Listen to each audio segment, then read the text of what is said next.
वैसे तो हम सभी का करियर स्कूल से शुरू होता है और आगे तो कोई लिमिट है ही नहीं देखिए पढ़ाई की। पढ़ाई पूरे जीवन भर भी आप कर सकते हैं। लेकिन अगर इनिशियल लेवल यानी कि शुरुआत से शुरू करें तो हमारा पहला स्कूल परिवार होता है और पहली गुरु माँ होती है। तो आज हम जिस टॉपिक के ऊपर डिस्कस करने जा रहे हैं वो ये है कि हम इंडिया के अंदर, भारत देश के अंदर वो क्या तरीके अपना नहीं रहे हैं जो अन्य देश अपना रहे हैं, और डिफरेंस जानेंगे कि इंडिया का जो एजुकेशन सिस्टम है वो कैसा है बजाय बाहरी जो विकसित देश है उनके कंपैरिजन के अंदर, उनकी तुलना के अंदर। तो हम मेजर डिफरेंस, 3 मेजर डिफरेंस इसके अंदर देखने वाले हैं। तो चलिए शुरू करते हैं। हम सबके करियर की शुरुआत कहाँ से होती है? स्कूल से होती है। और हर देश का सिस्टम थोड़ा अलग होता है। अनेक लोग इस बात पर विचार करते हैं रहते हैं कि अमेरिका और यूरोप के स्कूल अलग कैसे होते हैं। तो आज हम उसी के बारे में पढ़ने वाले हैं। स्टूडेंट सेलेक्ट करें अपने सब्जेक्ट। देखिए अपने इंडिया में अंदर क्या होता है कि 10th क्लास के बाद जो स्टूडेंट होता है वो 11th क्लास में अपने इंटरेस्ट के मुताबिक, अपनी रुचि के अनुसार अपने सब्जेक्ट यानी कि विषय वो चुनता है। कल्पना कीजिए कि एक ऐसे एजुकेशन सिस्टम की जहां किसी व्यक्ति को कक्षा 10 के बाद विषय चुनने में कोई रिस्ट्रिक्शन यानी कि कोई रोक टोक ना हो, यानी वह जो चाहे अपने पढ़ने के लिए चुन सके, फिर चाहे वह एक्टिंग हो, विज्ञान हो, इकोनॉमिक्स हो, आर्ट हो या स्पोर्ट्स हो, यानी कि चाहे कला हो, चाहे फिर खेलकूद हो सकता है। हाल ही के अंदर ये खबर आपको मैं क्यों पढ़ा रहा हूँ, क्योंकि एनसीईआरटी ने मुगलों के इतिहास से कुछ चीज़ें हटा दी गई हैं। तो उसी के आधार पर हम उस टॉपिक को भी लेकर आ गए जिसके अंदर हम अपने देश यानी कि भारत का एजुकेशन सिस्टम अमेरिका और यूरोप के स्कूल के एजुकेशन सिस्टम से तुलना करने जा रहे हैं। उदाहरण के लिए मुझे बैडमिंटन खेलना पसंद है, जैसे किसी को भी कोई अन्य खेल खेलना पसंद हो सकता है। सबकी पसंद एक तो हो नहीं सकती।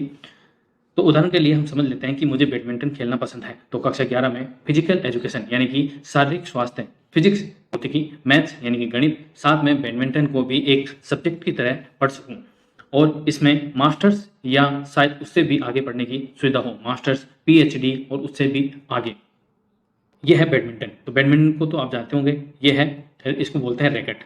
क्या बोलते हैं? इसको रैकेट बोलते हैं। और मैं तो राजस्थानी भाषा में तो इन तो चिड़ी बोला करें, और वैसे इसको बोलते क्या है? कोक बोलते हैं। इसको क्या बोलते हैं? Coke, COK। ठीक है, तो इसको कोक बोलते हैं, पीने वाली नहीं, इसको खेलने वाली। अगर हम देखें तो आपके मन में ये प्रश्न आ भी रहा होगा कि आर्ट्स जैसे म्यूजिक, डांस या स्पोर्ट्स जैसे कि बैडमिंटन या क्रिकेट में एकेडमिक तौर पर या क्या पढ़ाएंगे और कितना पढ़ाया जा सकता है, यानी केवल हायर सेकेंडरी यानी कि 11th-12th में, या फिर केवल ग्रेजुएशन यानी कि स्नातक लेवल तक, या पूरा पोस्ट ग्रेजुएट यानी कि PG तक। तो इसका उत्तर है कि जीवन भर केवल बैडमिंटन पर पढ़ाई की जा सकती है। जैसे कि साइंटिस्ट जो लोग होते हैं वो जीवन भर किसी एक टॉपिक के ऊपर रिसर्च करते रहते हैं, तो वो भी एक पढ़ाई है। तो बैडमिंटन भी एक ऐसा विषय बन सकता है, या क्रिकेट या वॉलीबॉल या हॉकी, ऐसे कोई भी टॉपिक, आर्ट या कला हो गया, संस्कृति हो गई, या कोई जाति हो गई, जनजाति हो गई, तो किसी के ऊपर भी इतना कुछ पढ़ा जा सकता है कि उसकी कोई सीमा नहीं हो सकती है।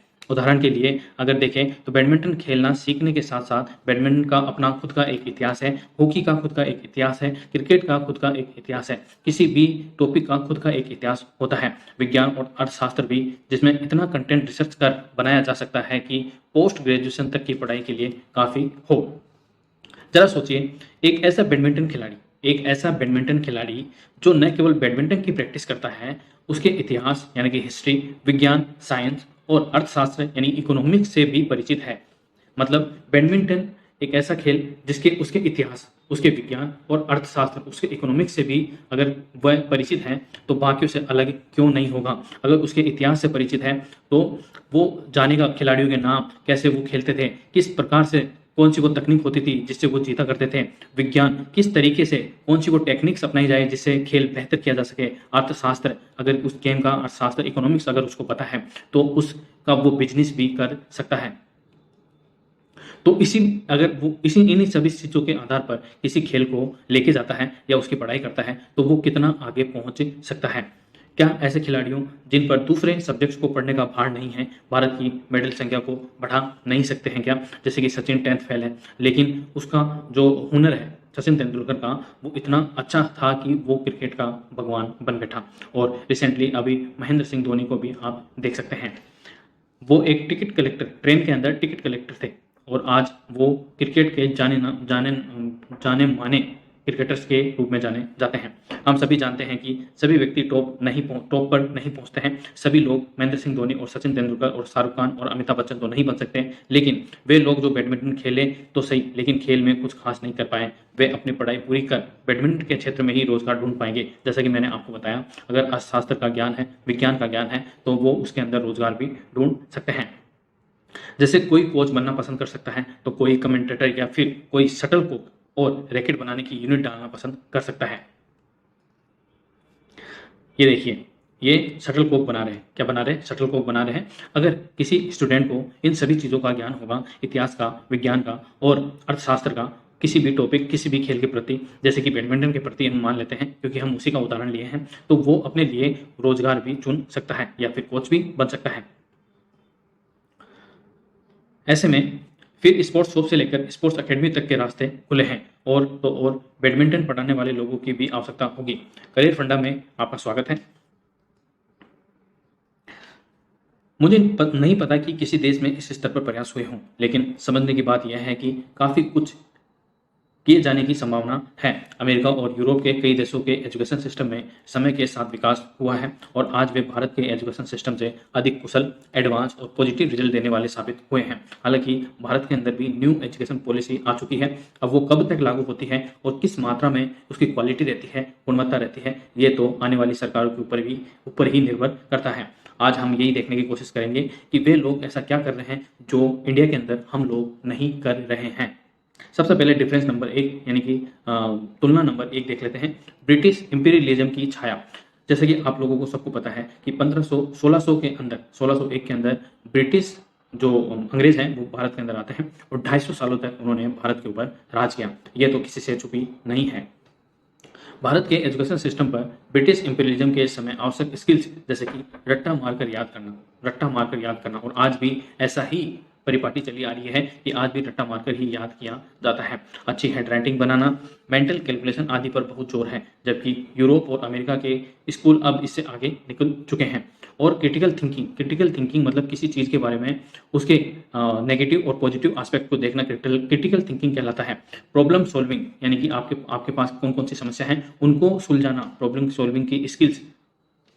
लॉजिक यानी कि तर्क वितर्क करने की क्षमता, हाथ से करके सीखने पर जोर देते हैं, यानी कि प्रैक्टिकल करके सीखने के ऊपर जोर देते हैं। इसका सीधा असर उनके वर्क कल्चर यानी कि जो काम का जो उनका परिवेश है उसके ऊपर पड़ता है।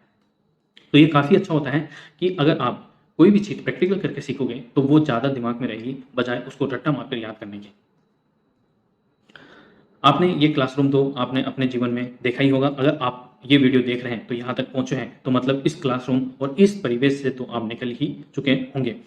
इसको देखकर ऐसा लगता है कि पता नहीं हम कहाँ आ गए, यही सब बढ़िया था। वो स्कूल, ना करियर की टेंशन, ना खाने पीने की चिंता, बस स्कूल जाओ, खाओ पियो, खेलो कूदो और मस्त रहो। ठीक है, तो ये हमारा स्कूल एजुकेशन सिस्टम है। मुझे वह किस्सा याद आता है जब भारत के बहुत प्रतिष्ठित व्यक्ति ने बेंगलुरु के सबसे अच्छे स्कूल में जाकर यह प्रश्न किया कि मौसम क्यों होते हैं। वेदर, जो मौसम बदलता है, ऋतुएं इंडिया के अंदर 4 होती है, ठीक है, गर्मी, सर्दी, बरसात और शरद ऋतु। तो केवल कुछ ही स्टूडेंट्स इसका उत्तर दे पाए, जबकि उनसे आगे यह पूछा गया कि यदि पृथ्वी अपनी दूरी पर 23.5 डिग्री के बजाय अधिक या कम झुकी होती तो उससे क्या फर्क पड़ता, तो वे उत्तर देने में असमर्थ थे। जो लोग कंपटीशन की तैयारी कर रहे हैं और जो भी सरकारी परीक्षाओं की तैयारी कर रहे हैं, जैसे कि आरएएस हो गया, यूपीएससी हो गया और जितनी भी राज्यों की पीसीएस एग्जाम्स हैं, उनके अंदर तो हम चारों तरफ से क्रिटिकल थिंकिंग करते हैं किसी भी टॉपिक के ऊपर कि अगर पृथ्वी इतनी झुकी होती तो मौसम में कितना परिवर्तन होता, कौन सी जगह पर क्या परिवर्तन आएगा। तो वो सारी चीज़ें हम हायर लेवल की जो कोचिंग्स वगैरह होती हैं और एग्जाम्स वगैरह होते हैं, कॉम्पिटिटिव एग्जाम वगैरह होते हैं, हम उनमें सीखते हैं। छोटी स्कूलों में हमको ऐसा सब कुछ भी नहीं सिखाया जाता है, ये तो आप लोगों को भी पता होगा। जब उन महोदय ने यह प्रश्न जापान में एक स्कूल में किया तो बच्चे ये बता पा रहे थे कि यदि वह एंगल 23.5 डिग्री से ज़्यादा होता तो जापान में साल भर बर्फ जमी रहती है।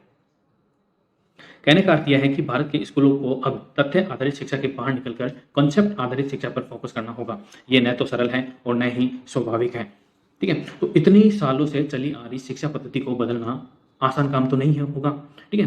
तो लेकिन बदलना पड़ेगा क्योंकि यूरोप के देश और अमेरिका और जापान के जो देश जापान है वो हमसे काफ़ी आगे निकल चुके हैं। वो तथ्य आधारित ना होकर कॉन्सेप्ट आधारित एजुकेशन सिस्टम को अपना चुके हैं, तो हमको भी उसी रास्ते पर चलना होगा।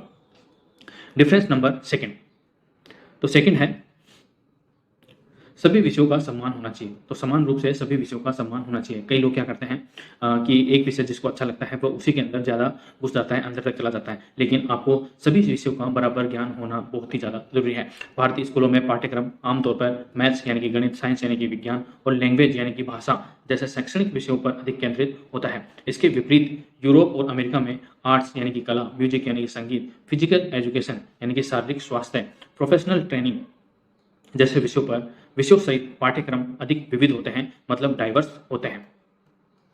फिर विभिन्न सब्जेक्ट्स लेने वाले स्टूडेंट्स के साथ जुड़ने वाला सामाजिक आचरण और नजरिया भारत में अधिक जजमेंटल है।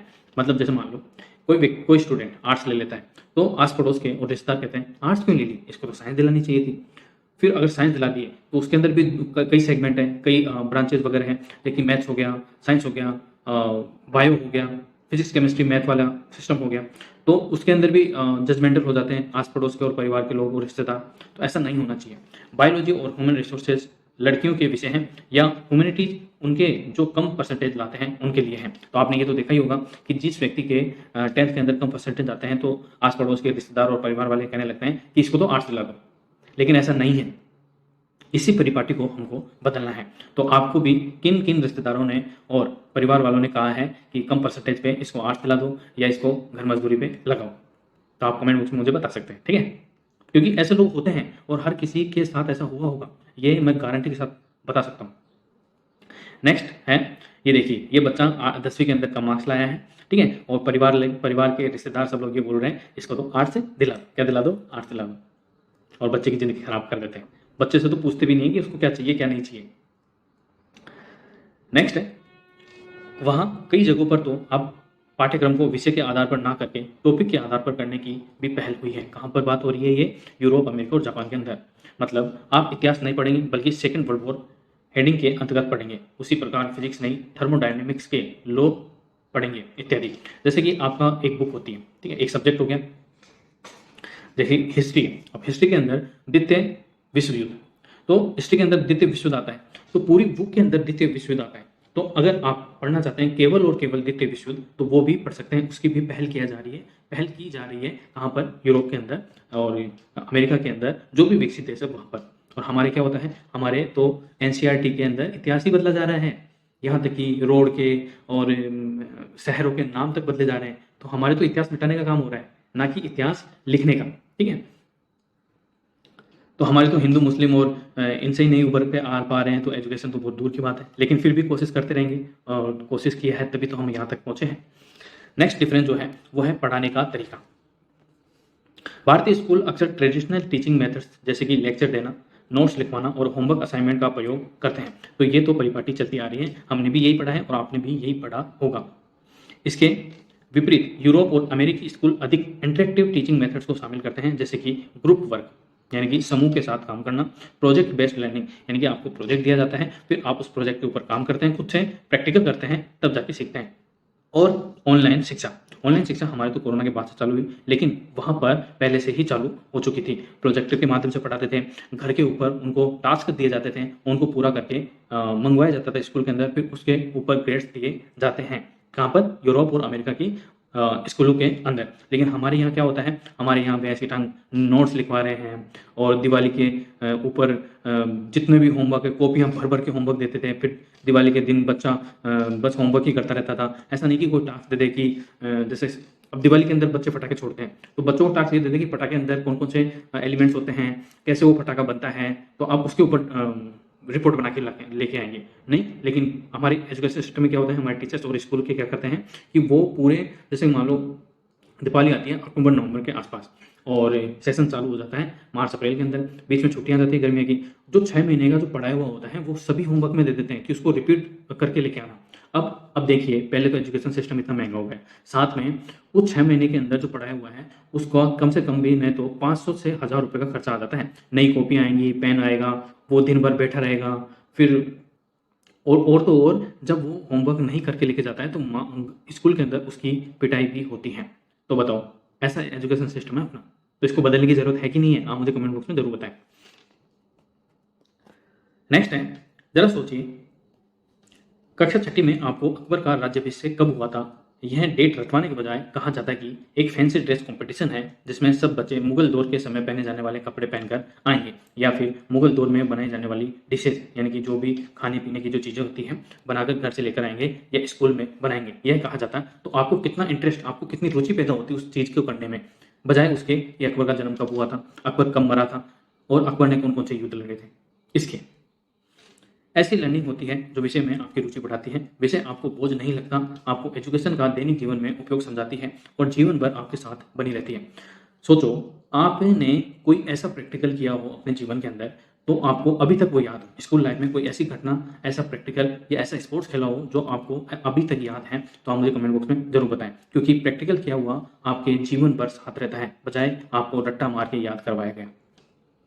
इन 3 मुख्य अंतरों के अलावा स्कूल इंफ्रास्ट्रक्चर की क्वालिटी, टीचर्स के वेतन भत्ते, उन्हें मिलने वाली सुविधाओं, ट्रेनिंग आदि की कमी के बारे में कौन नहीं जानता है भारत के एजुकेशन सिस्टम के अंदर। क्योंकि जो सरकारी स्कूल के जो टीचर्स होते हैं उनको पोलियो ड्रॉप पिलाने के लिए, जनगणना करने के लिए और पशु जनगणना करने के लिए, पता नहीं मतलब पढ़ाने के अलावा उनसे सारे काम करवाए जाते हैं। तो बच्चों को वो पढ़ाएगा कब? इसीलिए सरकारी स्कूल में जो बच्चों की जो क्वांटिटी है वो धीरे धीरे कम होती जा रही है। तो ये देश के फ्यूचर के लिए और गरीब व्यक्तियों के लिए बहुत ही नुकसानदायी सिचुएशन हो सकती है, क्योंकि गरीब व्यक्ति जो प्राइवेट स्कूलों की लाख लाख रुपए जो फीस है वो अफोर्ड नहीं कर सकता। इसलिए सरकार से मेरी रिक्वेस्ट है, विनती है कि उनको सरकारी स्कूलों के ऊपर ध्यान देना चाहिए और सरकारी स्कूल के जो टीचर्स हैं उनसे फालतू के काम ना कराए जाएं, जैसे कि जनगणना वगैरह है, पशु जनगणना वगैरह है, पोलियो टीका लगवाना, ऐसे फालतू के काम ना करवाए जाएं। उनको केवल और केवल पढ़ाई के ऊपर, बच्चों की पढ़ाई के ऊपर फोकस रखना चाहिए। जैसे कि दिल्ली के अंदर जो सरकारी स्कूल है वो टॉप क्लास सरकारी स्कूलों के अंदर परिवर्तित कर दी गई है आपकी पार्टी जो केजरीवाल की सरकार है उसके द्वारा, जिसको भारत के जो दक्षिण राज्य के जो मुख्यमंत्री हैं और जो शिक्षा मंत्री हैं वो दिल्ली के अंदर आकर शिक्षा मॉडल भी देखा है। और ये पूरा क्रेडिट जाता है मनीष सिसोदिया जो कि दिल्ली के उप मुख्यमंत्री रहे हैं। फिलहाल तो वो जेल के अंदर है और यहाँ तक कि विदेश से आकर भी दिल्ली के स्कूल एजुकेशन का मॉडल देखने आए थे। तो ये हमारे देश के लिए गर्व की बात है। कहते हैं कि किसी वस्तु की कमी का एक्सेप्टेंस उस क्षेत्र में डेवलपमेंट की पहली कड़ी होती है। और आपने सुना भी होगा कई बार ये डायलॉग कि आवश्यकता ही आविष्कार की जननी होती है। भारतीय स्कूलों में अमेरिका और यूरोप के स्कूलों की तुलना में कमियों का इशारा और सुधार की आशा शायद हमारे लिए भी ऐसा ही एक कदम हो सकता है। तो ये थी हमारी रिपोर्ट और एक लेख, ठीक है। तो आपको कैसा लगा आप मुझे कमेंट बॉक्स में जरूर बता सकते हैं। मैं तो नहीं बदल सकता, लेकिन आपकी क्या क्या इच्छाएं हैं और क्या क्या आप बदलवाना चाहते हैं सरकार के माध्यम से, तो आप मुझे कमेंट बॉक्स में जरूर बता सकते हैं। तब तक के लिए थैंक यू सो मच।